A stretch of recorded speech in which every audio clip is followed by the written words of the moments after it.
Bonjour à tous, petit focus sur les formats de bouteilles. Donc vous connaissez tous le format standard d'une bouteille de vin ou de champagne qui fait donc 75 centilitres, 75 pour nos amis suisses. Et vous me direz pourquoi 75 centilitres et pas 1 litre? Et bien en fait c'est qu'au 19e on commerçait énormément avec les Anglais. C'est toujours le cas d'ailleurs et pour les vins de champagne, ce sont des très grands amateurs de champagne. Et ils avaient une unité de mesure qui est le gallon, 4,54, et je vous épargne les virgules, litres. Et pour faciliter la conversion, on parlait en barriques, parce qu'effectivement, auparavant, on transportait les vins en barriques et pas forcément toujours nécessairement en bouteilles. Une barrique de 225 litres fait exactement 300 bouteilles. Donc, 300 bouteilles, mais de 75 centilitres. Ce qui explique cette généralisation du coup de ce format-là qui permettait, au niveau comptable, de ne pas se faire trop de nœuds au cerveau. Et ça va même plus loin, parce que les cartons de vin sont des cartons de 6. Pourquoi pas des cartons de 5? Pourquoi pas des cartons de 10? Parce que 6 bouteilles, c'est égal à 1 gallon. Oh, wow. Une bouteille, ça nous donne quoi? Ça nous donne 6 verres de vin, en fonction de comment vous servez, mais globalement c'est ça. La petite histoire étant, moi je préfère un format, le format du partage. Et donc on passe à mon format préféré, le format Magnum.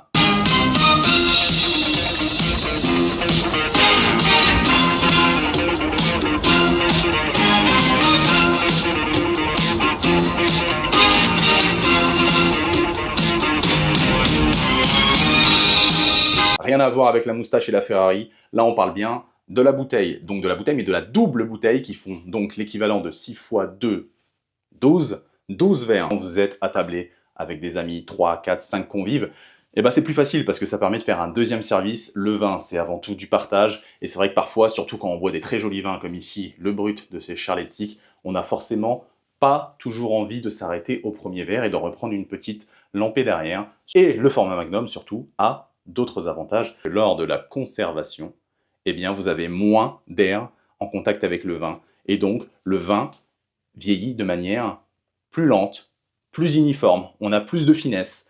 Il faut le savoir également, les maisons de champagne ont tendance à vieillir un petit peu plus longtemps les formats Magnum. Donc, vous avez des vins qui sont encore un petit peu plus prêts à boire. Donc, double avantage. Et après le Magnum, vous avez le Jéroboam. Et quand vous avez des grandes, immenses tablées, des cousinades, un baptême, des mariages, vous avez le format ultime, le Nabucodonosor, qui donc fait 20 litres de vin, l'équivalent de 15 bouteilles, Nabucodonosor étant l'un des rois de Babylone. Babylone, c'est la société qui est décadente et il les encourage à vendre ces produits qui sèment la panique, man. On lui attribue la construction des jardins suspendus et de la tour de Babel. Et là, ça vous permet de partager un seul et même vin quand vous êtes 30, 40, 50. Ça fait son poids et son pesant d'or, parce que bien entendu, vous imaginez bien que ce sont des vins qui sont, du fait du format et de la particularité, assez onéreux.